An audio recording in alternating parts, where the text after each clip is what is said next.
Welcome to the Kottke Ride Home for Thursday, January 6th, 2022. I'm Jackson Bird. Today, a look at predictions for today from a 1922 article in the New York Herald. Plus, move over self-driving cars introducing fish-operated vehicles. And car commercials in France will soon require advertisers to tell people not to drive. Here are some of the cool things from the news today. Retrofuturism is one of my favorite trends, especially mid-20th century speculations on what the future will be like, or new technologies and interior design choices that were made to be evocative of the future as they imagined it. Basically all of the Jetsons.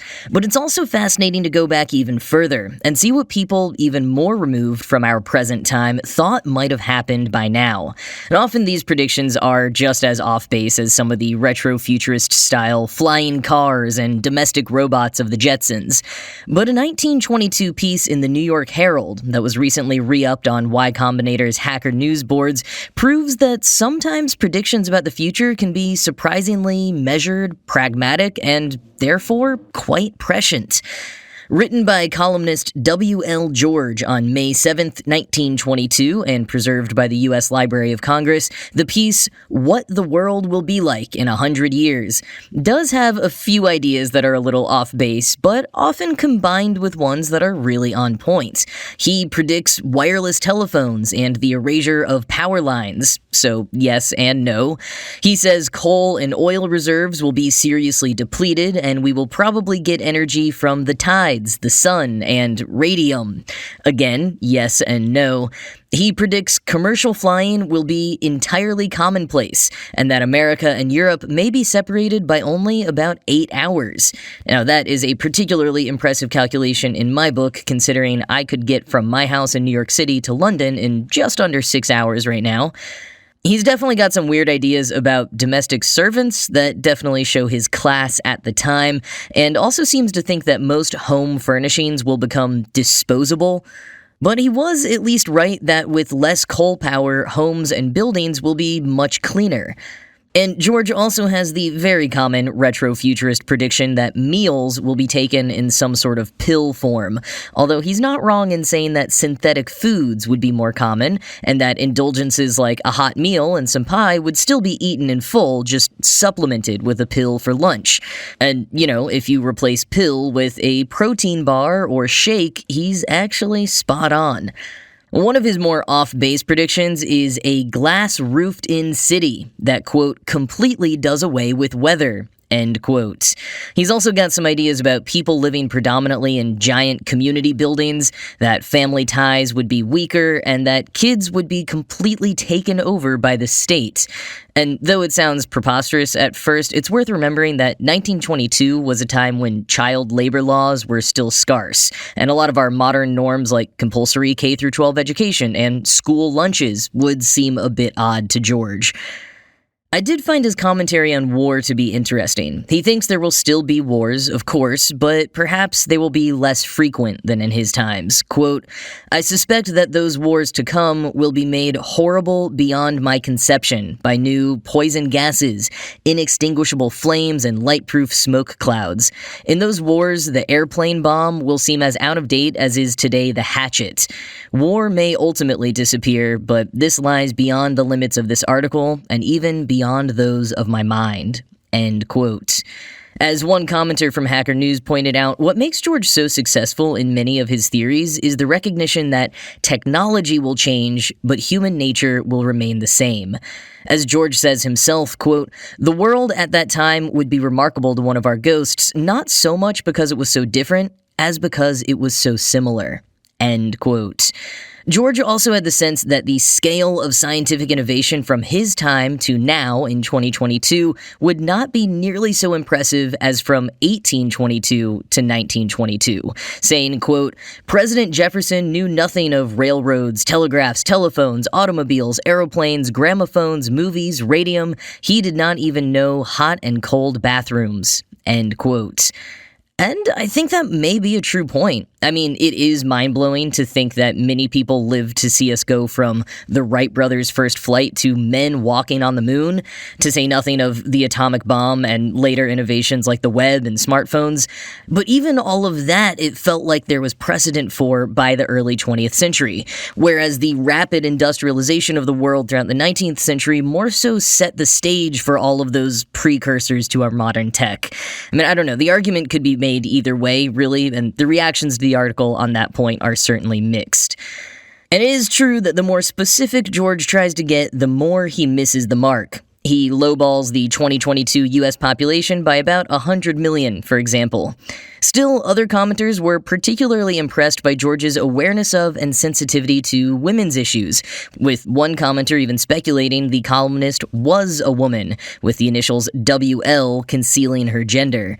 That's not true. WL stood for Walter Lionel George, but Mr. George was hired by the Herald to write short daily essays on women's issues, being described as, quote, long a feminist sympathetic with the aspirations of women, but withal one of their most earnest critics, end quote. And here are some of George's predictions for women in 2022. Quote, it is practically certain that in 2022, nearly all women will have discarded the idea that they are primarily makers of men. Most fit women will then be following an individual career. 2022 will probably see a large number of women in Congress, a great many on the judicial bench, many in civil service posts, and perhaps some in the president's cabinet. But it is unlikely that women will have achieved equality with men. Cautious feminists such as myself realize that things go slowly, and that a brief 100 years will not wipe out the effects on women of 30,000 years of slavery. End quote. Interesting choice of words at the end there. Another commenter from Hacker News pointed out how of what George got right, a lot of it was already in place by the 1960s, saying, quote, when we think about the distant future, we simply think about tomorrow. End quote.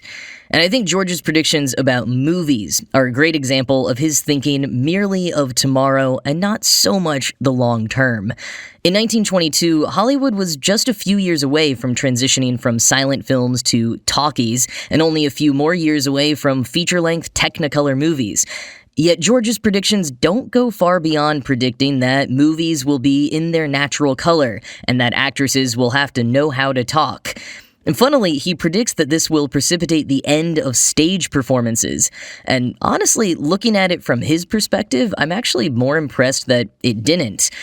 But for all of his swings and misses, I do like how George thinks about the future generally. He concluded, quote, it is not my business to congratulate the future, as it is impossible to say a thing is good or bad. All one can say is that it exists. The world takes care of itself. It has been doing so for hundreds of centuries and is still spinning. The world will take care of itself in 2022. That is its chief occupation. The future will be difficult. What does that matter? So was the past difficult. Difficulties did not prevent its turning into a tolerable present. End quote. And as we ruminate on our own futures, I thought I'd end with this poem that someone in the comments shared. It's by Mary A. Ford and is called 100 Years From Now. O mighty human brotherhood, why fiercely war and strive, while God's great world has ample space for everything alive? Broad fields uncultured and unclaimed are waiting for the plow of progress that shall make them bloom 100 years from now. Why should we try so earnestly in life's short, narrow span, on golden stairs to climb so high above our brother man? Why blindly at an earthly shrine and slavish homage bow? Our gold will rust, ourselves be dust, 100 years from now. Why prize so much the world's applause? Why dread so much its blame? A fleeting echo is its voice of censure or of fame. The praise that thrills the heart, the scorn that dies with shame the brow, will be long-forgotten dream 100 years from now. O patient hearts that meekly bear your weary load of wrong, O earnest hearts that bravely dare and striving grow more strong, press on till perfect peace is won, you'll never dream of how you struggled o'er life's thorny road 100 years from now. Grand, lofty souls who live and toil that freedom, right, and truth alone may rule the universe, for you is endless youth. When mid the blessed with God you rest, the grateful land shall bow above your clay in reverent love 100 years from now.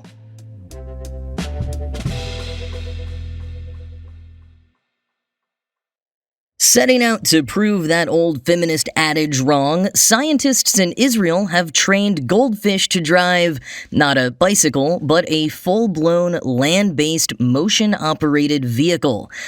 Alright, so they weren't actually trying to disprove whether a woman needs a man like a fish needs a bicycle, but what they were trying to show was how a species might cope and develop navigational skills when dropped into the environment of another species, according to their paper published in an upcoming volume of the journal Behavioral Brain Research. Quoting Gizmodo, "For the experiment, the team designed and built a fish-operated vehicle, or FOV for short, because we now apparently need an acronym to describe such things. The goldfish car consists of a water tank, 4 motorized wheels, a computer, a camera to track movement, and LiDAR to identify the vehicle's location. When driving at full tilt, the fish moved at a humble 0.93 miles per hour. The vehicle was designed to detect the fish's position in the water tank and react by activating the wheels such that the vehicle moved in the specific direction according to the fish's position, according to the study. In this way, the vehicle's reaction to the fish's position allowed the fish to drive the vehicle in the environment. So if a fish was swimming near the wall of the water tank while facing outward, the FOV moved in that direction. But if the fish faced inward, the FOV stopped moving." End quote. And from Ars Technica, quote, "The fish did indeed learn to drive the FOV, becoming more proficient in its operation over time, both in terms of achieving tasks, navigating to a target, and in the time taken to complete that task. The authors wanted to check that the fish weren't just memorizing a set of movements to earn a reward, so they repeated some tests with a new starting position inside the enclosure, or added decoy targets that were a different color. Not only were the goldfish able to cope with those changes, but they were also able to approach targets from different angles, suggesting that the animals have an internal representation of the world around them. And that's despite the fact that the interface between the air, the tank's plexiglass walls, and the water would create non-linear refractions that presumably look quite different in fish vision than the environment in which those fish eyes evolved." End quote.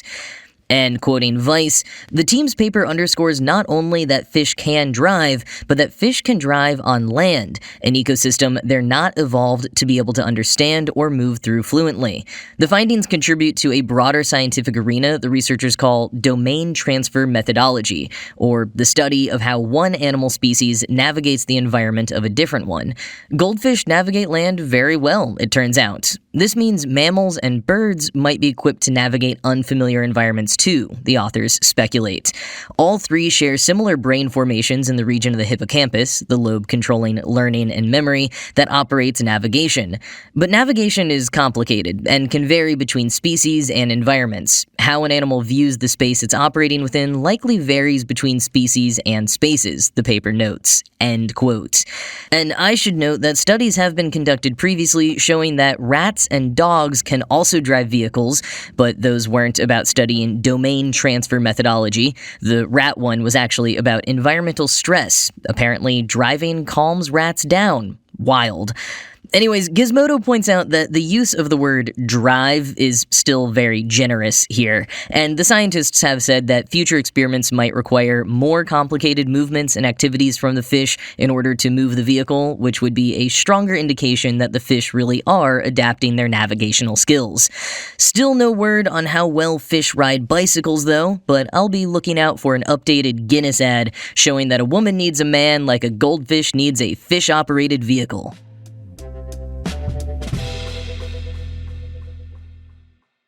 The new year means new legislation all around the world, and this one from France caught my eye.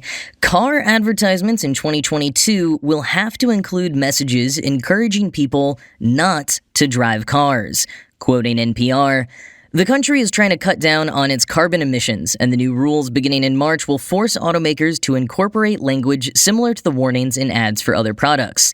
Decarbonizing transport is not just switching to an electric motor," Barbara Pompili, France's ecological transition minister, said in a tweet translated from French. "It also means using, when possible, public transport or cycling," she said.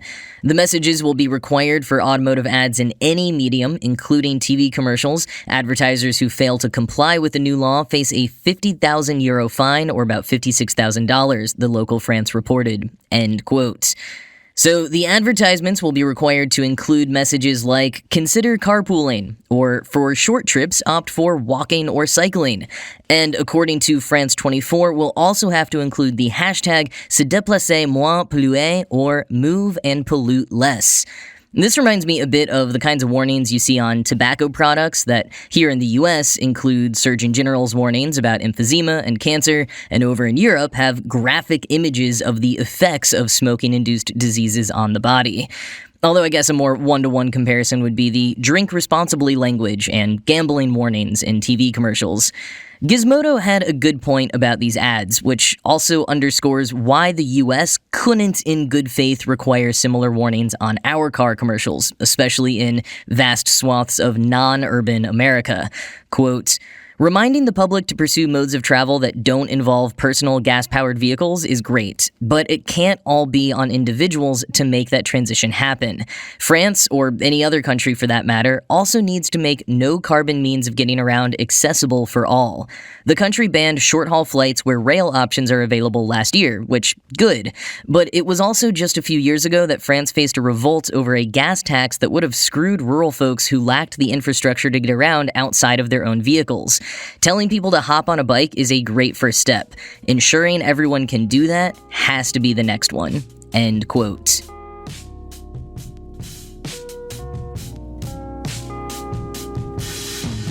Scientists at the Royal Botanic Gardens in London have named a newly identified tree after Leonardo DiCaprio.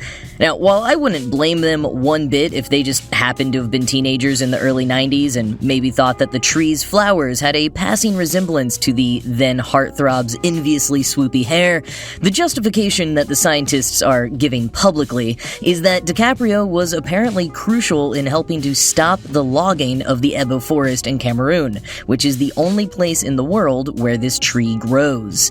The Euvaryopsis DiCaprio is a small tropical evergreen with yellow flowers dotting its trunk. It's critically endangered and faces the same fate as every other plant and animal species in the Ebo forest if the government goes back to its original plan of opening the forest up for logging, a plan they initially revoked after public outcry, bolstered by social media posts by DiCaprio the human, but Dr. Martin Cheek of the Royal Botanical Gardens says the government's reversal could just be a, quote, stay of execution, end quote.